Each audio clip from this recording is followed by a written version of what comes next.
Assalamualaikum warahmatullahi wabarakatuh.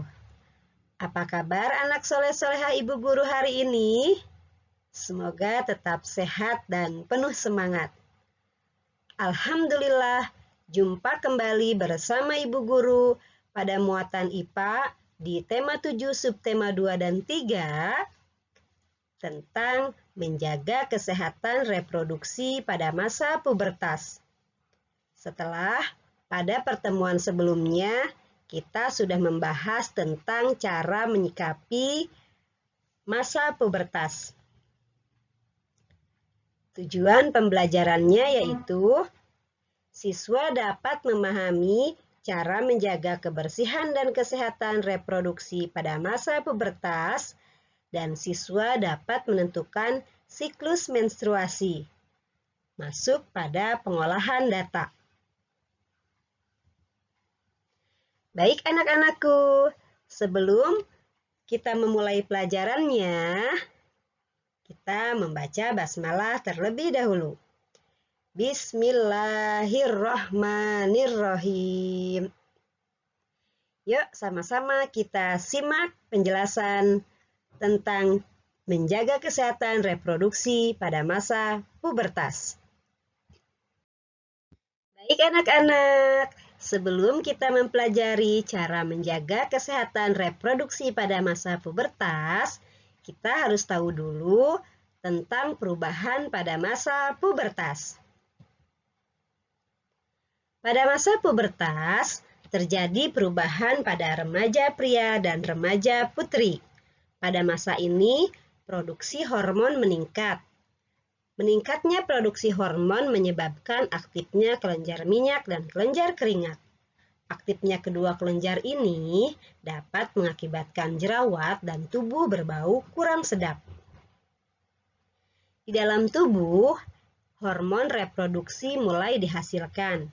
Pada perempuan, hormon ini akan mengakibatkan sel telur menjadi matang, sedangkan pada laki-laki, hormon reproduksi akan mengakibatkan tubuh memproduksi sel sperma. Jika sel telur dan sel sperma bertemu, dapat terjadi pembuahan dan tumbuh menjadi bayi. Remaja yang baik, kesehatan reproduksinya akan mengalami ciri-ciri pubertas. Nah, ciri-ciri pubertas ini kita sudah pelajari pada pertemuan sebelumnya.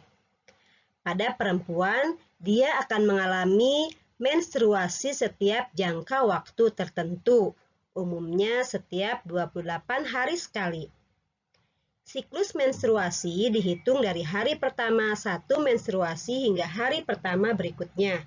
Namun, siklus ini tidak sama untuk setiap wanita.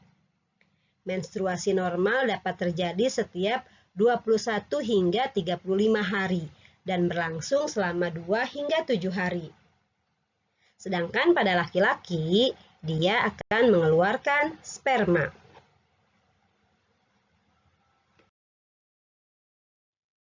Kebersihan dan kesehatan alat reproduksi perlu kita jaga. Berikut adalah cara menjaga kebersihan dan kesehatan alat reproduksi. Nah, anak-anak sudah tahu apa itu reproduksi? Reproduksi itu merupakan kemampuan yang dimiliki oleh makhluk hidup untuk menghasilkan keturunan baru. Sedangkan alat reproduksi itu merupakan jenis kelamin pada laki-laki dan perempuan. Cara yang pertama untuk menjaga kebersihan dan kesehatan alat reproduksi, biasakan menggunakan pakaian dalam dari kain katun. Yang kedua, gantilah pakaian dalam setiap kali habis mandi atau setiap saat kamu merasa tidak nyaman, lembab pada pakaian dalam kalian. Selanjutnya, bilaslah setiap kali habis buang air kecil. Gunakan air yang bersih. Setelah dibasuh, keringkan dengan handuk atau tisu.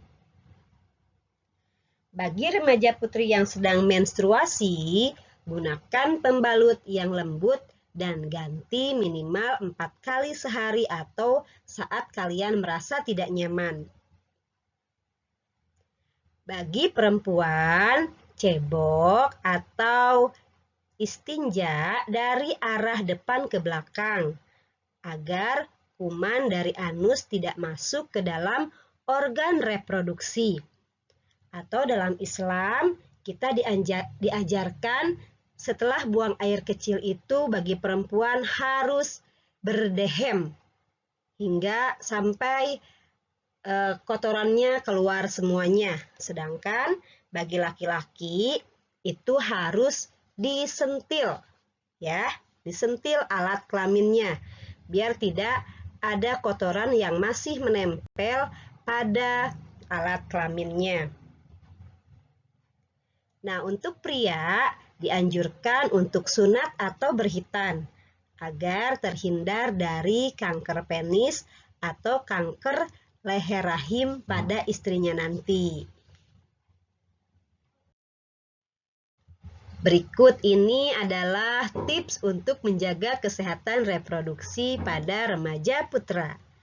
Ketika mencuci alat kelamin, ya, cuci tangan terlebih dahulu sebelum kalian memegang penis kalian. Menggunakan air yang bersih. Terus jika gatal jangan digaruk, ya, atau garuknya sampai berlebihan hingga terluka atau menyebabkan lecet pada alat kelaminnya.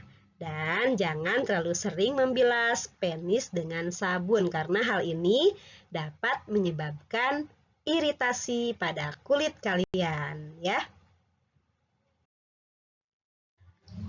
Berikutnya adalah tips menjaga kebersihan organ reproduksi pada perempuan.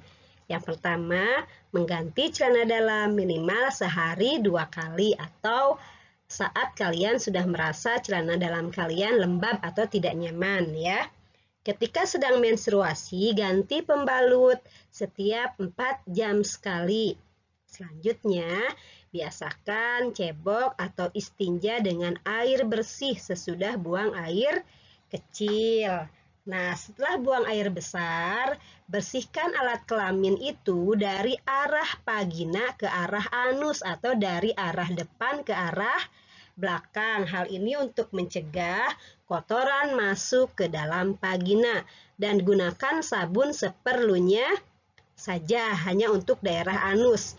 Jangan gunakan sabun untuk membersihkan vaginanya, ya. Setelah itu, cucilah tangan dengan sabun setelah selesai dari toilet. Nah, anak soleh-soleha, setelah kalian tadi mendengarkan penjelasan Bu Guru, selanjutnya kerjakan latihan soal berikut ini. Yang pertama, apa yang harus kalian lakukan agar terhindar dari bau badan yang tidak sedap? Yang kedua, apa manfaat dari menggunakan pakaian yang baik? Yang ketiga, untuk menjaga kesehatan, kapan sebaiknya kita harus mengganti pakaian? Yang keempat, bagaimana cara cebok yang benar untuk perempuan? Yang kelima, apa yang harus dilakukan agar laki-laki terhindar dari kanker penis? Selanjutnya, lengkapi kalimat-kalimat berikut dengan jawaban yang tepat. Katun adalah salah satu bahan yang dapat menyerap ... Yang B-nya, hormon reproduksi pada perempuan akan menghasilkan sel. Yang C-nya, hormon reproduksi pada laki-laki akan menghasilkan sel apa? Yang D, jika sel telur dan sel sperma bertemu, maka akan menghasilkan ... Nah, yang E, reproduksi itu merupakan kemampuan makhluk hidup untuk menghasilkan ...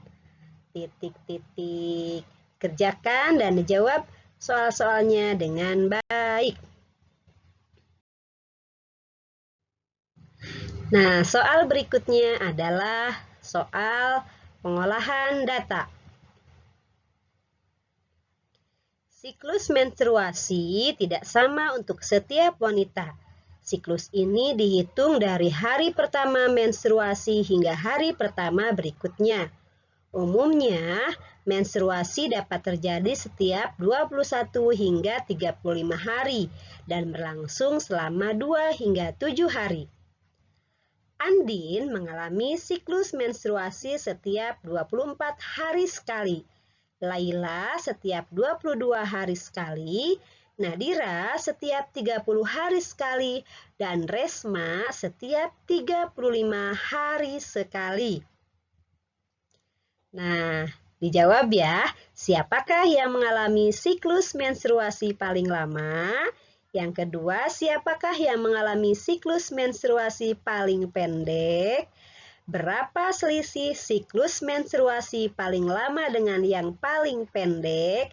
Dan yang terakhir, kalian gambarkan dalam bentuk diagram batang. Oke, sudah bisa? Kalau sudah bisa, silahkan dikerjakan ya. Selamat mengerjakan. Demikian anak soleh-soleha, penjelasan Ibu Guru tentang cara menjaga kebersihan dan kesehatan alat reproduksi. Semoga kita semua selalu melaksanakan dalam keseharian kita. Semoga bermanfaat. Terima kasih dan sampai jumpa. Tetap jaga kesehatan. Wassalamualaikum warahmatullahi wabarakatuh.